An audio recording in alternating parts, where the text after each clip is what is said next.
क्या बीजेपी उनका स्वागत करेगी? आशुतोष जी, पहले तो एक शेर सुन लीजिए। कमलनाथ जी की वरिष्ठता को लेकर आपने कहा, मोमिन खां मोमिन का शेर है, उम्र तो सारी कटी इश्क के बुता में मोमिन, उम्र तो सारी कटी इश्क के बुता में मोमिन, आखिरी वक्त में क्या खाक मुसलमान होंगे। अगर कमलनाथ जैसे वरिष्ठ नेता उम्र के इस पड़ाव पर कांग्रेस छोड़कर जा रहे हैं, बीजेपी में जाना चाहते हैं, तो ये फिलहाल कांग्रेस की राजनीति का एक बड़ा आश्चर्य होगा। एक दो इनपुट मैं जोड़ देता हूं। अभी अभी कुछ देर पहले मैंने देखा, सोशल मीडिया पर कुछ लोगों ने साझा किया, नकुल नाथ जो उनके बेटे हैं, जो सांसद है इस वक्त छिंदवाड़ा से, उन्होंने अपने ट्विटर हैंडल में से कांग्रेस का चुनाव चिन्ह हटा दिया है। उसमें लिखा है मेंबर ऑफ पार्लियामेंट छिंदवाड़ा। ये आज हुआ है, मुझे नहीं मालूम इससे पहले उनके ट्विटर हैंडल में हाथ का पंजा या कांग्रेस का नाम था, लेकिन अब इस वक्त सारे ग्रुप्स में ये चल रहा है कि नकुल नाथ ने कांग्रेस का चुनाव चिन्ह हटा दिया। हो सकता है एक दो दिन में वो शेर भी आ जाए जो ज्यादातर पार्टी छोड़ते समय कहते हैं, उसूलों पर आंच आए तो टकराना जरूरी है। तो अब उसूलों पे आंच आने की नौबत हो सकता है आ रही हो। थोड़ा सा कमलनाथ के राजनीतिक करियर पर बात कर लें। वे कानपुर में पैदा हुए, कारोबार कलकत्ता में किया, 1980 में छिंदवाड़ा आए। श्रीमती इंदिरा गांधी स्वयं उनके चुनाव प्रचार में आई थी, और वो जो बात आप दोहरा रहे हैं कि इंदिरा गांधी का तीसरा बेटा कहलाते हैं, ये बात स्वयं श्रीमती इंदिरा गांधी ने चुनाव प्रचार में छिंदवाड़ा में कही थी, मैं अपना तीसरा बेटा आपको सौंप कर जा रही हूं। छिंदवाड़ा का जो राजनीतिक अतीत है वो ये है कि आजादी के बाद वहां कभी भी कांग्रेस पार्टी चुनाव नहीं हारी, उस एक अपवाद के सिवा जिसका संजीव जी ने जिक्र किया। उनसे पहले गार्गी शंकर मिश्र, संभवतः अगर मैं गलत नहीं हूं तो वे सांसद होते थे। ऐसे अजय कमलनाथ जो कांग्रेस की राजनीति में राजीव गांधी, संजय गांधी की मित्रता के चलते, दून स्कूल में साथ पढ़े थे वे इंदिरा जी के बेटों के साथ, उनकी निकटता संजय गांधी से ज्यादा थी।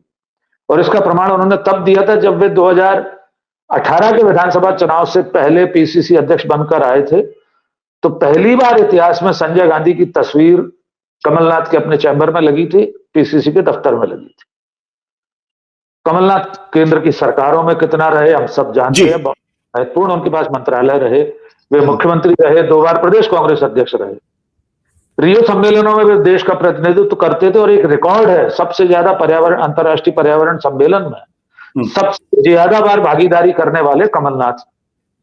अब अगर वे कांग्रेस से किसी तरह से, किसी कारण से नाराज है, असंतुष्ट हैं, तो उनकी वजह क्या हो सकती है, उन्हें और क्या मिलना चाहिए था जिसकी वजह से वे अब नाखुश हैं और कांग्रेस छोड़कर जा रहे हैं। इसका सब जवाब तो वे ही देंगे। लेकिन जो भारतीय जनता पार्टी उन्हें अपने लिए, उनके लिए लाल कालीन बिछा रही है, उसकी भी बात करना आशुतोष जी जरूरी। कमलनाथ के पूरे राजनीतिक जीवन में 1984 के सिख दंगों के आरोपी के रूप में बीजेपी उन्हें दर्ज करती रही।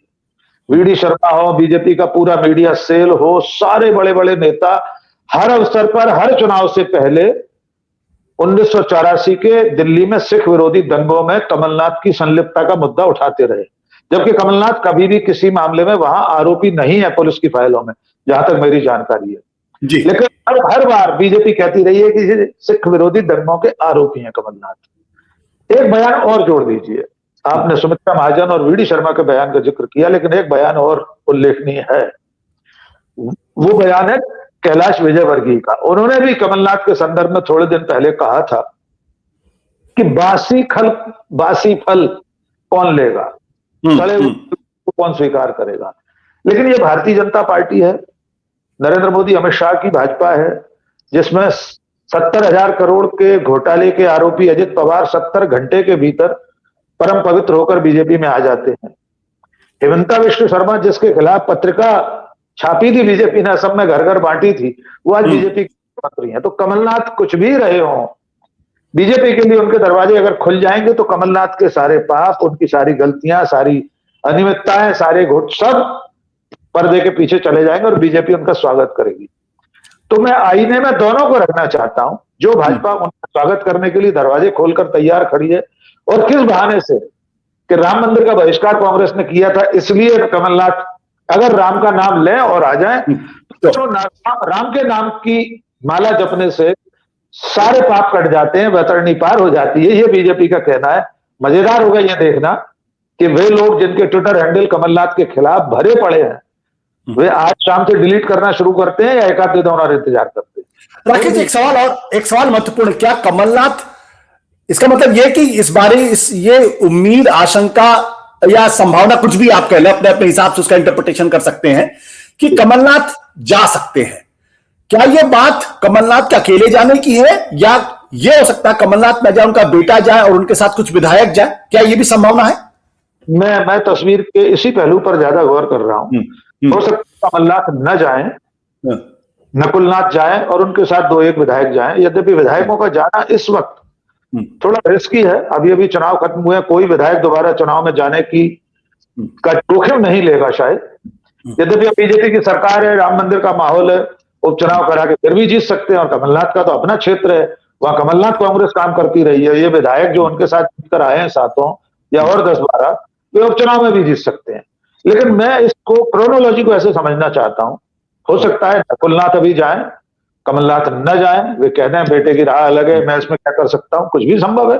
इस देश की राजनीति में कई परिवार ऐसे रहे जिसमें माँ बेटे, पति पत्नी अलग अलग पार्टियों में रहे, आचार्य कृपलानी, सुचेता कृपलानी अलग अलग रहे, राजमाता सिंधिया और माधवराव सिंधिया अलग रहे, कुछ भी संभव है। आपने सही कहा, इसे संभावना या आशंका, मैं हमेशा कहता हूं, क्या कहता हूं, हर कोई कहता है कि राजनीति संभावनाओं का खेल और अनिश्चितताओं का, ऑस्ट्रेलिया अनिश्चितताओं का खेल है, उसमें कुछ भी संभव है। सत्य हिंदी का ऐप डाउनलोड करें गूगल प्ले स्टोर पर।